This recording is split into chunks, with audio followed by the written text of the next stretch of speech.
Good afternoon, and thank you, and wow, I am so privileged and so honored to be sharing this afternoon with all of you and these incredibly amazing women that are being honored today. I'd like to extend my congratulations to each one of you, Octavia, Michelle, Kelly, Patty, and all 50 women that have been included in the Impact Report. Your achievements not just inspire me, but also so many others to work harder, to be better, and to make a dent wherever we can. So I'm very, very proud to be standing alongside of you. So in life, there are moments when you stop and ask yourself, how did I get here?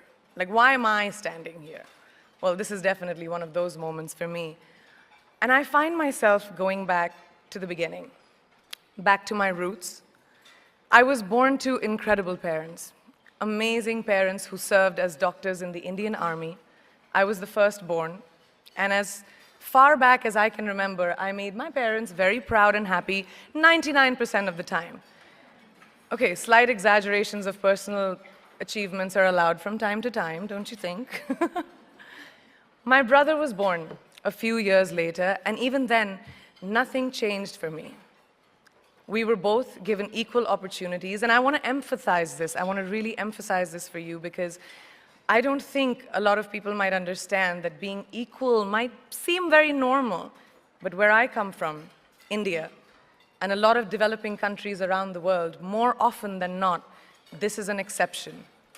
It's actually a privilege. My first experience of the glaring disparity between boys and girls came at a very, very young age. I grew up in a middle-class family with extremely philanthropic parents who constantly reminded me and my brother how lucky we were and how giving back to those who were less fortunate was not a choice. It was a way of life. Simple.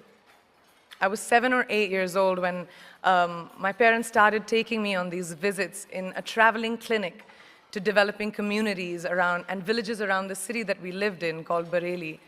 We were packed into this ambulance, and my parents would provide free medical care to people who couldn't afford it.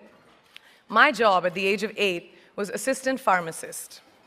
So I would count all the medicines, put them in an envelope, and give it out to patients, and I really took my job very seriously, very seriously.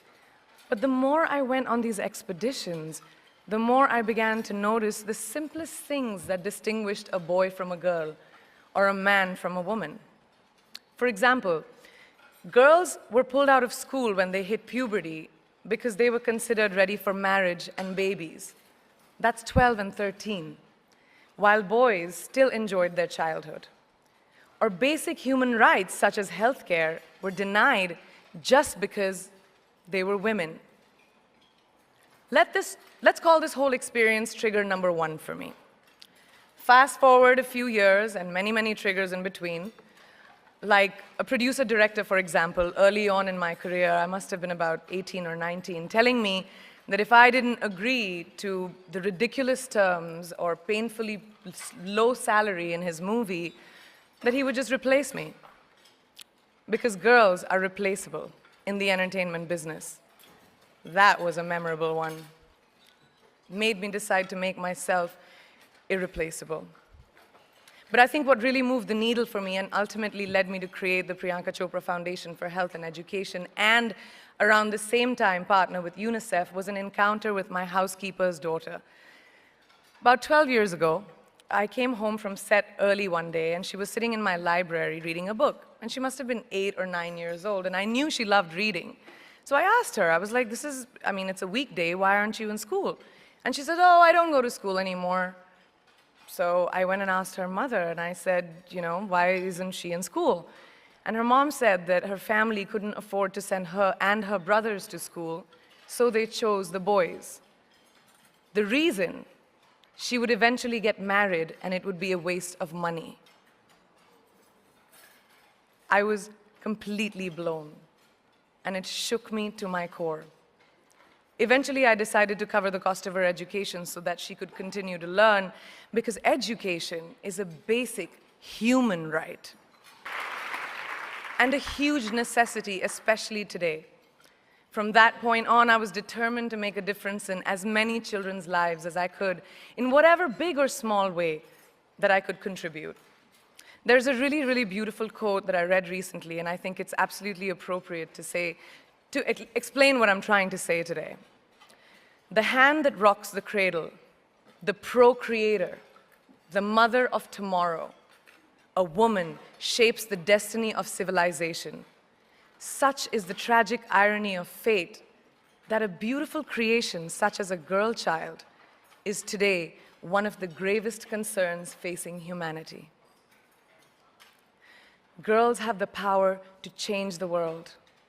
It is a fact, and yet today, girls are more likely than boys never to set foot in a classroom, despite of all the efforts and progress made over the last 2 decades.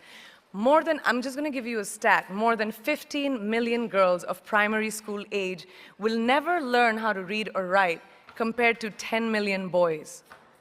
Primary school, it's the beginning of our future. Over the last 11 years, I have witnessed firsthand the incredible work that UNICEF does for children around the world, especially victims and survivors of child marriage, displacement, war, sexual violence. But there is still so much work to do. And for me, that is the fuel to my fire. The reason I'm so committed to this cause, and that is where my passion stems from, because I know that a girl's education not just empowers families, but communities and economies. A result of her education, we all do better. It's just as simple as that. As entertainers and influencers sitting in this room, I feel that it's our social responsibility to be a voice for the voiceless, which is why I applaud each and every woman in this room for being such a badass.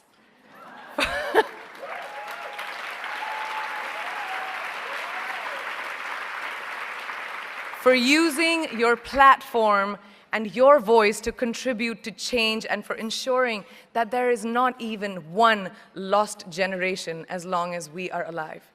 I'd like to thank Variety and all of you for encouraging me and all of us in this room to keep going and fighting on.